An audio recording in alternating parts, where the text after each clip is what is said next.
Do you think with Lil Baby, is it one of those situations where it's like he's got it and everybody's just like, oh, Lil Baby's good, he's good, he's good, and then everybody just kind of accepted the notion he's a great rapper, or if you personally, like, do you really feel the popular syndrome? Yeah. Is it like the popular consensus, or? I think that I would want to say that. We call ourselves CiiiTY, but we global, and everybody that has a voice is allowed to be vocal.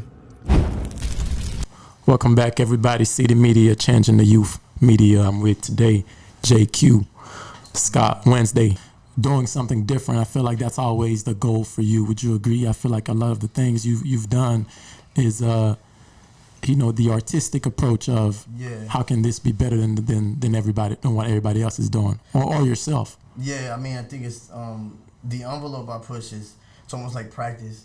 I know sometimes if I could hit a hot 16, no pressure, and I practice that so much that I'm confident in that. So when I learn something else, it's about expanding that craft. So how can I make this, this melody match with this, beat pattern, with all these things that are going on, so that when I come back to rap, it's even more fluid. It's even more like, it's almost like, batting with a bunch of weights, and then, when the batters take those weights off, when you hit the ball, like, it's going to be like that. So it's like going back to it makes it a lot easier. Yeah. Muscle memory. Yeah. You speak very highly of JQ and just some of his guidance, and then how he for sure. how he's influenced you. In what ways have he influenced your artistic approach in music? Q is a very he's like a perfectionist, you know what I mean? And it's in a good way, where I feel like he's someone who will dedicate himself to like helping your own craft, you know what I mean? Because he's dedicated to the craft himself. So I use that very much, and it kind of inspires me in my own artistry to push forward in really, really great ways. So that's one of those things that he kind of does that I appreciate about him. That's what's up. You guys go way back, man, since that freestyle, not even freestyle, since the cypher that I've seen. That's when I first saw you guys together on a track. How did you guys come to be friends and start up on this relationship you have?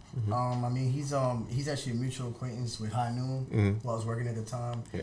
And he was just dedicated. He just would come in the studio. Him, like, I seen Joker. Well, I think I don't know if he got the inspiration off Joker, but Joker would just come in the studio and he would just continue to go, whether it was his session or not. Just to learn, just to see. If an artist made a mistake, how could I not make that? And Scotty did the same thing, and then you're just looking at them, and they're just so dedicated to the craft that when they went in there, a 4-hour session turned into a 2-hour session. They were just on it. So seeing how hard he worked, he went, we put him on a cypher, and then he just started making some crazy records. And when I say we, like I say, how it is us as artists. You know what I'm saying? To be clear, this, like I've told you before, this is just who we are, independent artists, and we just form a union to try to just get ourselves up there. That's it. You feel me? That reminds me of, that's a great skill set to have. That's a good maturity to have. He reminds me of like Lil Baby. Lil Baby, he's been a student of the game for a long time. He takes from people. He's very he don't have a big ego when it comes to just learning from everybody. And we see now how good he's doing, the top in his game. #1 album through and through. So that's a good I think it's really good. Yeah, Lil Baby's awesome too. Like, we were just talking about that last week. We talked. We try to keep. Everyone's keeping up with what's popping, what's going on. I heard that record. I said, bro, I'm like, bro, nobody's killing him right now. Right? He's steadfast. I understand we deal with with the Migos and all that, but I would have put my faith in Lil Baby too. Bars, bro. I was like, woo. Yeah, he's fine. When I saw records, like, do you think with Lil Baby, is it one of those situations where it's like he's got it and everybody's just like, oh, Lil Baby's good, he's good, he's good, and then everybody just kind of accepted the notion he's a great rapper, or if you personally, like, do you really feel the popular syndrome? Yeah. Is it like the popular consensus, or? I think that I would want to say that, but myself as an artist, I like to, like, sometimes how do I say, break down an artist's song that's already on the record and dissect it. And bro, I don't care. I dissect Lil Baby, and he is fire, bro. He just Yeah. He's just killing it. He's so great. it's like, what can I say? You know what I'm saying? It's just nasty, bro. So like, I agree. That not because of the popular, is more of, popular, I think, will get your attention to listen to the artist. Sometimes it won't. Some people are just lovers of, the opposite, right? But I think once you just listen to that, and myself, when I break it down, I'm like, yo, where he's coming from bars, bro. Like, with the bars, it's like, so. And he talking that you can really tell in his in a lot of his songs he's speaking from real, because he rarely capping you can tell when people capping. You feel me? I feel like a lot of his songs he don't cap. Another artist that you guys work with, you guys spoke highly of, and he's actually in the room today. I didn't know he was gonna be here. Joker Wild. Yeah, Joker. Yeah, shout out Joker Wild. Yeah, man. I see you guys been working together, especially you JQ. You guys. If I look you up now, I'm pretty much gonna see him with you. Talk about that relationship. That relationship came, like I said, just the dedication that he had, because, I dedicate myself to this. I transitioned from, to the Mecca in a sense where went from full-time career to full-time rap artist, and I believe that making that accomplishment takes hard work and dedication, the same hard work and dedication that I saw in Joker, and I said, dawg, he just want to go for it, he just want to go ham, and he did, and we started making records, and we just had really good sounding voices together. The way that we kind of meshed, it was really good. So we made, as you heard, some of those bands coming out, so it came to be a really good bond. And like I said, I've worked with him for a while. He branched out to like new flows and new stuff off inspiration. I told him, I said, listen, just be fluid with it, and he came out with stuff that just is disgusting. So how long you guys have been working together? About 18 months now. About 18 months. A little less, maybe like 16, something like that. Yeah. Going back to you said you quit your job to continue doing what you're doing as a rapper, as a producer. You need a lot of faith and a lot of believe in yourself to do something like that. And I'm sure you need people around you that believed in you enough to pretty much agree with you on that decision. What were the steps that led up to that? I mean, I wish I could say that it was a bunch of people looking to support me in that decision. However, as most artists will tell you, a lot of times you'll be alone in that decision. And that doesn't mean they weren't around. It just means that you have to take that leap of faith. You understand? And even if you could have a whole team of saying, hoorah, go ahead and do it.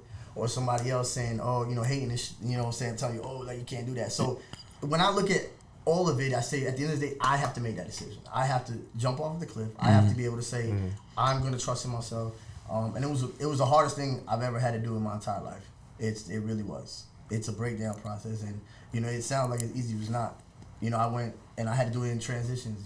I had to go down to regular 40-hour week job, from a salary job, then down to a part-time job, then taking that leap of faith and saying, well, I'm gonna just make this money, and I'm gonna get it through music and do it that way and take it from there, and I did it.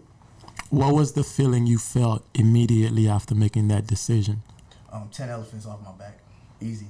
Word. When I made that decision, like for real, not the procrastinating decision, or the the real one.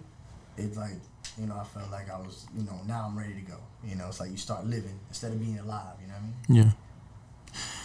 Yeah, man, and you doing well for yourself. Are you from New York? Yeah, I mean originally I was born in Puerto Rico. Was raised in New York a little bit. Okay. Went to high school actually in Lake Worth High here. Went back to New York for like college and careers and stuff, and then came back here and been here since. I love it here. From New York to Florida, you've taught yourself how to be a producer, how to produce your own records. Have you always known how to do that? Well, did you have prior experiences? No. What happened was I started rapping because I started writing poetry like around 13, and I was in middle school, and one of my boys was like, bro, you should just rap that on a beat, or say it the same way but on a beat. And of course at the time it was trash, but you heard the potential, and I'm like, okay, wait a minute, maybe I could do this. And then I just been rapping. I actually didn't come into producing until like 3 years ago. And it was more because I went to school and like for a little bit to try to learn music. You know, I dropped out, whatever, but I was trying to learn music and I did theory. Yeah. And in theory, I did learn it, but I just didn't think I needed to use it.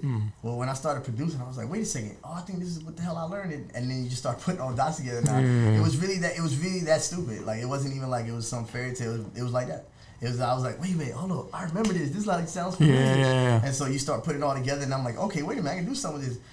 That along with your ear, and then, you know, you can make something. But, you know, I like I said, I don't even really do that no more. I just produce arrangement and rap and engineer sometimes. Well, I usually engineer all this stuff, but a lot of times we'll have a co-engineer to kind of, you know, help with that mix and get it really perfect. You have a greater passion for rapping. He's like he's like a Russ. He's like a Russ. Yeah. He likes to just do everything. You know? No, Cool. yeah, I would call you the Spike Lee of Palm Beach music, bro. You, especially with the music videos. Like, since I've known you, y'all go crazy with these music videos, man. Y'all got the ladies in there. Y'all got the music is great, and it's captivating. We are CiiiTY.